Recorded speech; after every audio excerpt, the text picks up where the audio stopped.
الحمد لله وكفى وسلام على عباده الذين اصطفى أما بعد فأعوذ بالله من الشيطان الرجيم بسم الله الرحمن الرحيم والله يعلم ما تسرون وما تعلنون وقال نبينا محمد صلى الله عليه وسلم كتب الله مقادير الخلائق قبل أن يخلق السماوات والأرض ب50,000 سنة وكان عرشه على الماء صدق الله العلي العظيم وصدق رسوله النبي الكريم. அளவற்ற அருளாளனும் நிகரற்ற அன்புடையனுமாகிய அல்லாஹ் ஜல்ல ஷானுஹுவின் திருப்பெயரால் தன்னுடைய ஜுமா உரையை துவங்குகின்றேன்.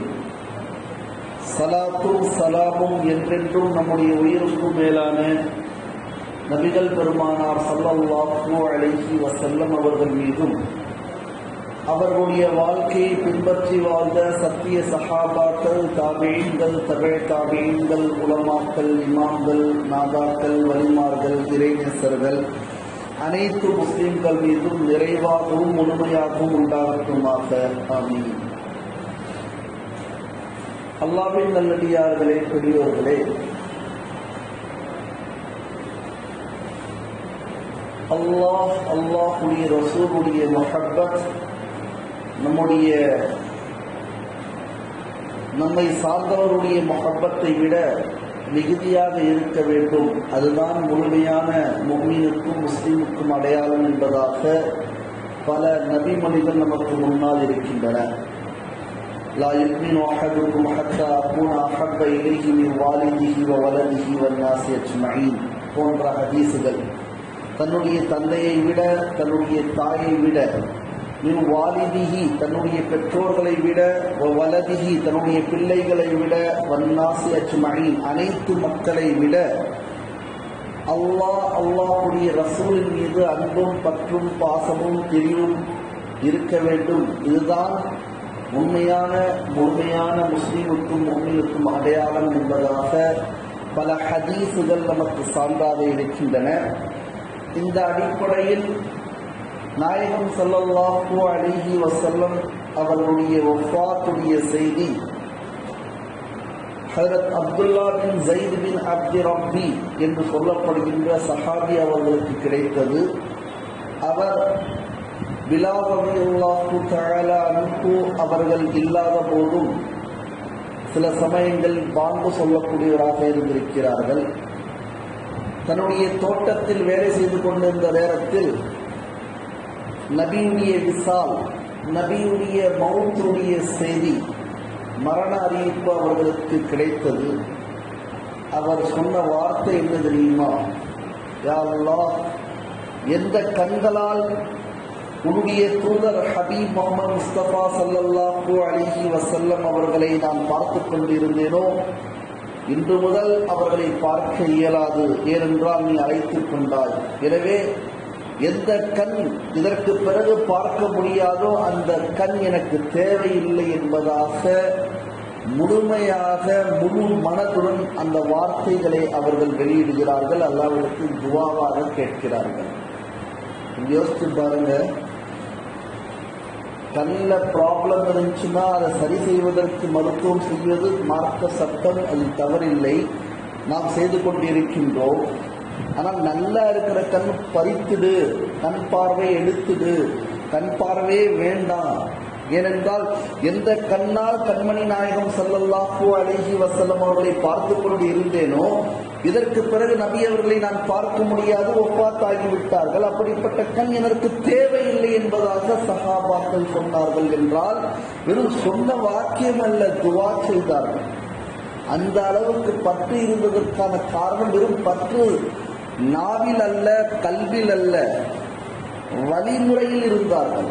எதை செய்தார்களோ நபியவர்கள் அதை செய்வார்கள், எதை சொன்னார்களோ அதை சொல்வார்கள். எனவே பெரியோர்களே, சொல்களே, மார்க்கத்தின் மீது நமக்கும் சஹாபாக்களை போன்று பரிவும் பற்றும் இருக்கக்கூடிய தௌஃபீக்கை அல்லாஹ் நம் அனைவருக்கும் தந்தருள்வானாக. ஆமீன். இன்னொரு விஷயம் என்னவென்று சொன்னால், பெரியோர்களே சொல்களே, பெரும்பாலும் மனித இயல்பு என்னவென்று சொன்னால், மனிதன் என்று சொன்னாலே தவறு செய்யக்கூடியவன் என்பதுதான் ஒரு பொருள்.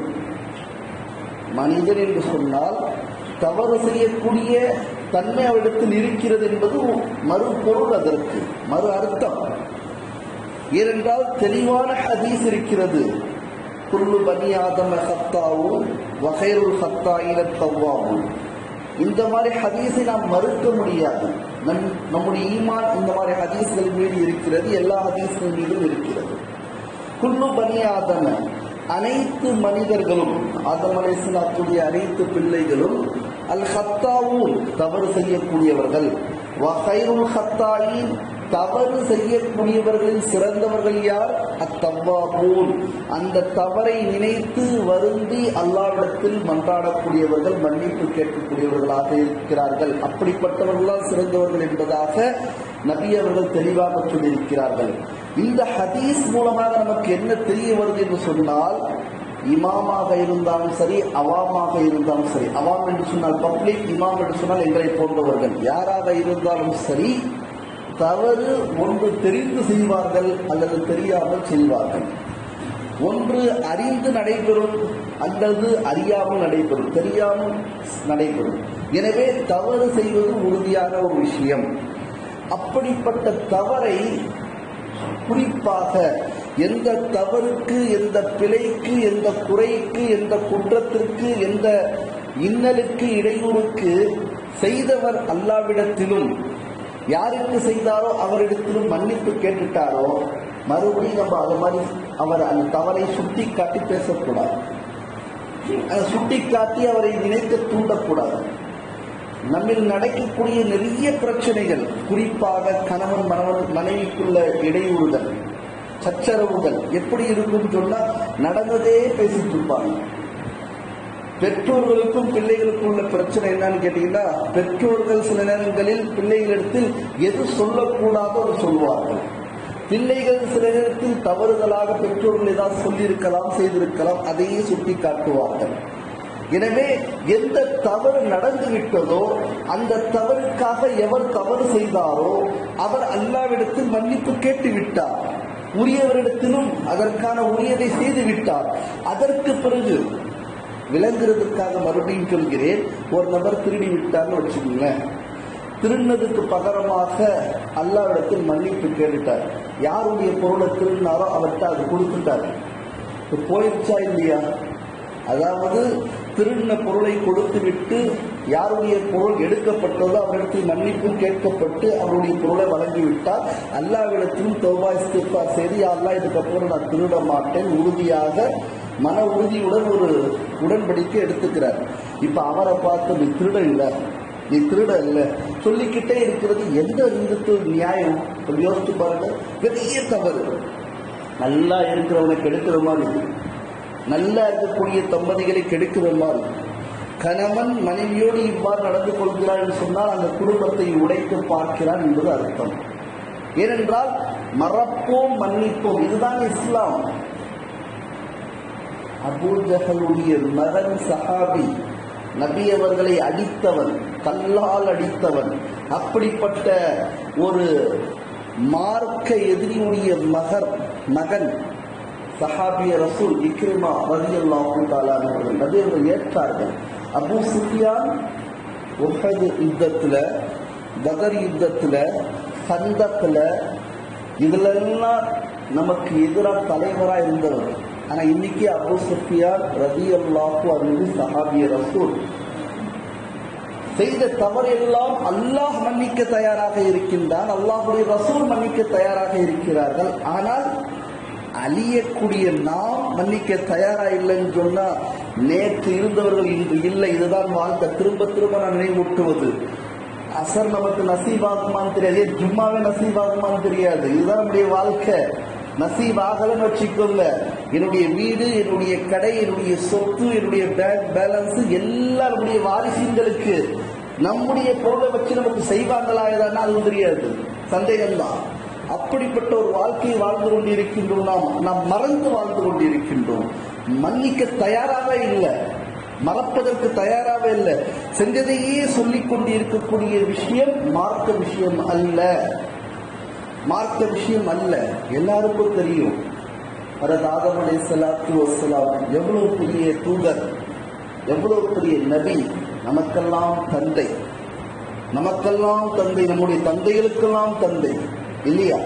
முதல் ஆதி மனிதன் சொல்வார்கள். ஆதம் அலைஹிஸ்ஸலாத்து வஸ்ஸலாம் இறந்து அல்லாஹ்விடத்தில் செல்கிறார்கள். மூசா அலைஹிஸ்ஸலாத்து வஸ்ஸலாத்தை பற்றி தான் திரும்ப திரும்ப குர்ஆன் சொல்லிக் கொண்டே இருக்கிறது. அதற்கான காரணம் சொல்வதற்கான அவகாசமும் நேரமும் இல்லை. நிறைய விஷயங்கள் அவருடைய உம்மத்தில் நடந்திருக்கின்ற காரணத்தினால் படிப்பினையாக, நமக்கு படிப்பினையாக அல்லாஹ் தஆலா மூசா அலைஹிஸ்ஸலாத்து வஸ்ஸலாமுடைய சம்பவங்களை திரும்ப திரும்ப சொல்வார் பல இடத்தில். எனவே மூசா அலைஹிஸ்ஸலாத்து வஸ்ஸலாம் அவர்கள் மௌத்தாகி அல்லாஹ்விடத்துல போறாங்க. இப்போ யாரை சந்திக்கிறாங்க? ஆதம் அலைஹிஸ்ஸலாத்து வஸ்ஸலாத்தை சந்திக்கிறாங்க. நமக்கெல்லாம் மூளை என்ன வேலை செய்யுதுன்னா, எப்படி சந்திச்சாங்க, இது எப்படி, இது அந்த அளவுக்கு மூலம் நமக்கு தரலைங்க. கபர்ல என்ன நடக்குது யாருக்கா தெரியுமா? சொன்னவங்க உண்டா? குர்ஆன் ஹதீஸை தவிர, குர்ஆன் ஹதீஸுடைய சான்றை தவிர கபருக்குள்ள என்ன நடந்து கொண்டிருக்கிறது, என்ன நடக்கும் என்று சொல்லவர் இனி திறக்கவில்லை, கியாமத் வரை திறக்கப்போவதில்லை என்பதை விளங்கிக் கொள்ளுங்கள். மார்க்கம் நடந்ததை சொல்லிக் கொண்டிருக்கிறது, நடக்கின்றதை சொல்லிக் கொண்டிருக்கிறது, நடக்க இருக்கக்கூடியவை சொல்லிக் கொண்டிருக்கிறது. மார்க்கம் மட்டும்தான் சொல்லுங்க. மார்க்கத்தை கொடுத்தவன் ரப்பு. அதை அல்லாஹ் தஆலா நபி மூலமாக விரிவுரை செய்திருக்கின்றான். இதை தவிர நமக்கு எங்கேயாவது சான்று கிடைக்குமானா கிடைக்காது. கட்டுக்கதைகள் வேண்டுமென்றால் கிடைக்கும். மூசா அலைஹிஸ்ஸலாத்து வஸ்ஸலாமும் ஆதம் அலைஹிஸ்ஸலாத்து வஸ்ஸலாமும் அல்லாஹ்விடத்தில் சந்தித்தார்கள். சந்திச்சோட பிரச்சனை உங்களுக்கே தெரியும். மூசா அலைஹிஸ்ஸலாத்து வஸ்ஸலாம் அவர்கள் கொஞ்சம் சூடானவர், மார்க்க விஷயத்தில் ரொம்ப சூடா இருப்பாங்க. நம்ம கோவப்பட்டா வெறுமனையாயிருது இல்லையா? ஆனால் மூசா அலைஹிஸ்ஸலாத்து வஸ்ஸலாத்தை பற்றி சொல்லும் பொழுது எல்லாருக்கும் தெரியும், இஸ்ராயில் அலைஹிஸ்ஸலாத்து வஸ்ஸலாத்தை அழித்தவர். இதைவிட அவருடைய கோபத்துக்கு சார்ந்து தேவையில்லை என்று நினைக்கின்றேன். இஸ்ராயில் அலைஹிஸ்ஸலாத்து வஸ்ஸலாம் வந்து சலாம் சொல்லி என்னன்னு கேட்டாங்க. அவருடைய உயிர் வாங்க வந்திருக்கேன். யார் அனுப்புறது? அல்லாஹ். ஒரே அடி, என் உயிரை எப்படி எடுக்கலாம் நீ? அல்லாஹ் தஆலா மறுபரிசீலனை செய்தான். என்ன தெரியுமா? மூசா கேளுங்க, எவ்வளவு முடி தலையில இருக்குதோ, ரோமங்கள் இருக்கிறதோ, அதை பிடித்துக் கொண்டு அத்தனை வருடங்கள் வாழ வேண்டுமா ஆசைப்படுகிறீர்களா என்று கேளுங்கள். ஆசைப்பட்டால் கொடுத்து விடுகிறேன். யாரு? அல்லாஹ் சொல்றான். அல்லாஹ் சொல்றது மாறவே மாறாது. லா தப்தீல லி கல்கில்லாஹ் லி கலிமாத்தில்லாஹ். அல்லாஹ்வுடைய கலிமாக்கள் மாறனதே கிடையாது. அப்படிப்பட்ட அல்லாஹ் சொல்லும் பொழுது அப்புறம் மூசா கேட்கிறாங்க, அதுக்கு பிறகு இந்த மௌத்து வரும், நான் வருவேன். நான் அப்போ இப்போ எடுத்துருங்க. ஆனா முதல்ல சொன்னவனே அடிச்சுட்டாங்க. அவங்களுடைய கோபத்துக்கு சான்று. அப்படிப்பட்ட மூசா அலைஹிஸ்ஸலாத்து வஸ்ஸலாம் ஆதம் அலைஹிஸ்ஸலாத்து வஸ்ஸலாத்தை பார்த்தவன என்ன கேள்வி கேட்டிருப்பாங்க யோசிச்சு பாருங்க. என்னுடைய அப்பாவே, என்னுடைய அத்தாவே, என்னுடைய வாப்பாவே முசாஃபா செஞ்சாங்களா? இல்ல, சண்டை போட்டாங்க. இத்தனைக்கும் ஆதம் அலைஹிஸ்ஸலாத்து வஸ்ஸலாமுடைய மகாம், அவருடைய பதவி எவ்வளவு அந்தஸ்து உயர்ந்ததுன்னு தெரியும். அவர்கிட்ட வந்து சண்டை போடுறாங்க. முன்னாடி யாரு? படைச்ச ரப் இருக்கின்றார்.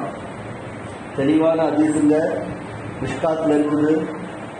இல்லன்னு நீங்க உறுதிப்படுத்தினா லாஸ்ட் கூட நான் அடிக்கடி சொல்றது உண்டு. அடிச்சு விடுற இடம் கிடையாது இது. இஹ்தஜ்ஜ ஆதமு வ மூஸா இந்த ரப்பிஹிமா. இஹ்தஜ்ஜ சண்டையிட்டுக் கொண்டார்கள். ஆதம் அலைஹிஸ்ஸலாமும் மூசா மூசா அலைஹிஸ்ஸலாத்து வஸ்ஸலாமும் எங்கே? இந்த ரப்பிஹிமா, ரெண்டு பேருடைய ரப்பிடத்தில், படைத்த ரப்பிடத்தில் ரெண்டு பேரும் சண்டை போடுறாங்க. என்ன தெரியுமா? சுருக்கமாக சொல்கிறேன். எதுக்காக பிரச்சனை தெரியுமா? ஒண்ணும் இல்ல, அல்லாஹ் உங்களை படைச்சா இல்ல, அங்கே இருக்க விடுறது தப்பு செய்யாம. அங்க இருக்குதான் நம்ம எல்லாம் சொர்க்கத்திலே இருந்திருப்போம்ல. எங்க படைச்சா? ஆதம் அலைஹிஸ்ஸலாத்து வஸ்ஸலாத்தை அல்லாஹ் எங்க படைத்தான்? அவர்கள் தெளிவாக கேட்கிறார்கள் ஆதம் அலைஹிஸ்ஸலாத்தை பார்த்து மூசா அலைஹிஸ்ஸலாம், அந்தல் ஆதமு, தாங்கள் ஆதம் தானே? ஆமாம். அல்லதி ஹலகக, உங்களை படைத்தான். அல்லாஹ் பியதிஹி அவனுடைய கையால் படைத்தான். வனஃபக ஃபீக பிரூஹிஹி தன்னுடைய ரூஹை ஊதினான் உங்களுடைய உடம்புல. வஅஸ்ஜத லக மலாயிகத்தஹு அவருடைய மலக்குமார்களை உங்களுக்காக சஜ்தா செய்ய வைத்தான் அல்லாஹ் தஆலா. வஅன்ஸல லக ஃபீ ஜன்னதிஹி அவருடைய சொர்க்கத்துல உங்களுக்காக இடம் அளிச்சான். என்ன சொன்னா, அந்த மரத்து பக்கம் போகக்கூடாதுன்னு சொன்னான். நீங்க போனீங்க, அந்த கனியை சாப்பிட்டீங்க, நீங்களும் நரகமாக இருக்கக்கூடிய இந்த பூமிக்கு வந்துட்டீங்க, எங்களையும் வர வச்சுட்டீங்களே அப்படின்னு யார் சொல்றாங்க? ஹஜ்ரத் மூசா அலைஹிஸ்ஸலாத்து வஸ்ஸலாம் போய் ஆதம் அலைஹிஸ்ஸலாத்தை வாதாடுறாங்க. நம்ம எப்படி செஞ்ச தவிர திரும்ப திரும்ப படிக்காதவன் உருப்படாதவன் வேலை செய்யாதவன் இப்படி சொல்லி சொல்லி அவனுக்கு என்ன ஆயிருதுன்னு சொன்னா அதே மாதிரி ஆயிடுறான். தயவு செய்து படிக்காத பிள்ளைகளாக இருந்தால் பாசத்தோடு பேசி பாருங்க. படிக்காத பிள்ளை முயற்சி எடுப்பான், கண்ணீரோடு பேசி பாருங்க. என்னப்பா இவ்வளவு பீஸ் கேட்ற, நீ படிக்க மாட்டேப்பா, கண்ணீரோட பேசுங்க. அந்த பையனா இருக்கட்டும், பெண்ணா இருக்கட்டும், பெண் குழந்தைக்கு சத்தாக்கிறதே கிடையாது. நம்முடைய நாகூர் கடா தான் கொஞ்சம் முட்டி பார்ப்போம். நாகூர் கடான்னு தப்பா எடுத்துக்காதீங்க, ஆண் பிள்ளைங்களுக்கு சொல்றது எங்க ஊர் பாஷையில. எனவே பாசத்தோடு சொல்லி பாருங்க. நம்முடைய பிள்ளைங்களை அப்படிதான் பேசுறோம். காரணம் அவன் திருப்பி அடிச்சாலும் அடிச்சிருவான். அந்த மாதிரி வளர்றான், டெரரா இருக்கிறான், பயங்கரமா வளர்ச்சியும் டெக்னாலஜி வளர்ச்சி. எல்லாருடைய கையிலயும் என்ன இருக்குது? ஆண்ட்ராய்டு. அறிவை போக்குறதுக்கான ஆண்ட்ராய்டு கையில வச்சிருக்காங்க. சின்ன பையன் எல்கேஜி படிக்கிற அவன் கையில ஆண்ட்ராய்டு, எல்லா கேமும் தெரியும் அவனுக்கு. எனவே பெரியவர்களே சொல்களே, ஹஜ்ரத் மூசா அலைஹிஸ்ஸலாத்து வஸ்ஸலாம் ஆதம் அலைஹிஸ்ஸலாத்து வஸ்ஸலாத்திடம் இது முறையிட்டார்கள், சண்டையிட்டார்கள். எவ்வாறு நாம் தவறு செய்யக்கூடியவர்கள் தவறு செய்துவிட்டு தவறுக்காக பிரிந்து விட்ட பிறகும் நாம் அதை சுட்டி காட்டும் பொழுது அதனுடைய பிரதிபலிப்பு என்ன என்று சொன்னால் இன்னும் கிடக்கூடிய நிலைக்கு நாம் தள்ளுகின்றோம் என்பதுதான் நிதர்சனமான உண்மை. ஆதம் அலைஹிஸ்ஸலாம் எல்லாத்தையும் கேட்டுட்டு சொன்னாங்க, அன்தல் மூசா, நீங்க மூசா தானே? ஆமா. அஸ்தஃபாக ரிசாலத்திஹி, உங்களை அல்லாஹ் நபி ஆக்குவதற்காக தேர்ந்தெடுத்தான் அல்லவா? ஆமாம். உங்களுக்கு ஒரு வேதம் கொடுத்தான் அல்லவா? ஆமாம். அந்த வேதத்துடைய பெயர் தௌராத். இந்த வேதம் நான் படைப்பதற்கு எத்தனை வருடங்களுக்கு முன்னால் கொடுக்கப்பட்டது, எழுதப்பட்டது? கொடுக்கப்பட்டதல்ல, எழுதப்பட்டதுன்னு கேட்டாங்க. ஆதம் அலைஹிஸ்ஸலாம் என்ன கேட்டாங்க? உங்களுக்குன்னு ஒரு திரு வேதம் கொடுக்கப்பட்டிருக்கிறதே, தௌராத் என்ற வேதம், இது எத்தனை வருடங்களுக்கு முன்னால் நான் படைப்பதற்கு, என்னை அல்லாஹ் படைப்பதற்கு எத்தனை வருடங்களுக்கு முன்னால் அல்லாஹ் இந்த தௌராத் வேதத்தை எழுதினான்? மூசா அலைஹிஸ்ஸலாத்து வஸ்ஸலாம் பதில் சொன்னார்கள், பி40 ஆமன் பி40 சனத்தின் 40 வருடங்களுக்கு முன்னால். யாரு? ஆதம் அலைஹிஸ்ஸலாம் உருவாக்கப்படுவதற்கு 40 வருடங்களுக்கு முன்னால் அந்த தௌராத் வேதம் எழுதப்பட்டிருக்கிறது. அந்த தௌராத் வேதத்திலிருந்து ஒரு ஆயத்தை ஓதி காட்டினாங்க ஹஜ்ரத் ஆதம் அலைஹிஸ்ஸலாம். என்ன தெரியுமா? வஅஸா ஆதமு ரப்பஹு ஃபகவா. ஆதம் என்கின்ற முதல் ஆதி மனிதன் நபி அஸா, அல்லாஹ்வுக்கு எதிராக நடப்பார்கள், ரப்பஹு தன்னுடைய ரப்புக்கு எதிராக தவறு செய்வார்கள் சொர்க்கத்துக்குள்ளே என்பதாக ஆயத்தில் அல்லாஹ் தஆலா எழுதியிருக்கின்றான். யாருக்கு முன்னாடி? ஆதம் அலைஹிஸ்ஸலாம் பிறப்பதற்கு 40 வருடங்களுக்கு முன்னாடி அல்லாஹ் எழுதப்பட்டது. நடக்குமா? நடக்கா? நான் தவறு செஞ்சுட்டேன் சொல்லிட்டு இருக்கீங்களே, அல்லாஹ்வே எழுதிட்டான், எழுதுதான் நடக்கும். நான் இப்படிதான் இறப்பன் என்று அல்லாஹ் எழுதியிருந்தா அப்படிதான் இறக்க முடியும். இவருடைய வீழ்ச்சி இதுதான், இவருடைய முன்னேற்றம் இதுதான், இவர் இதுதான் படித்து முன்னேறுவார், இவர் இப்படித்தான் இருப்பார் என்று சொன்னால் அவர் அப்படித்தான் இருப்பார். அது எந்த மாற்று கருத்தும் யாரும் செய்துவிட முடியாது.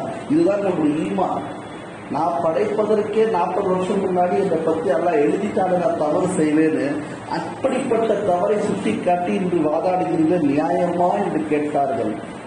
எனவே பெரியோர்களே சொல்களே, நாம் செய்கின்ற தவறு இதுதான்.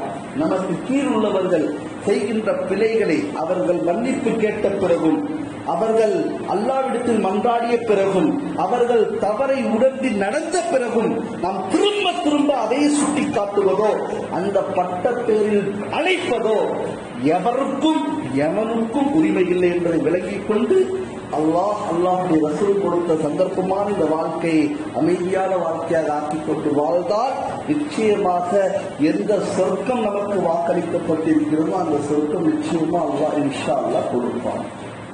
வாக்குறுதி அல்ஹம்துலில்லாஹி ரப்பில் ஆலமீன். தொழுகையை தொழுவலாம் 5 நிமிடம்.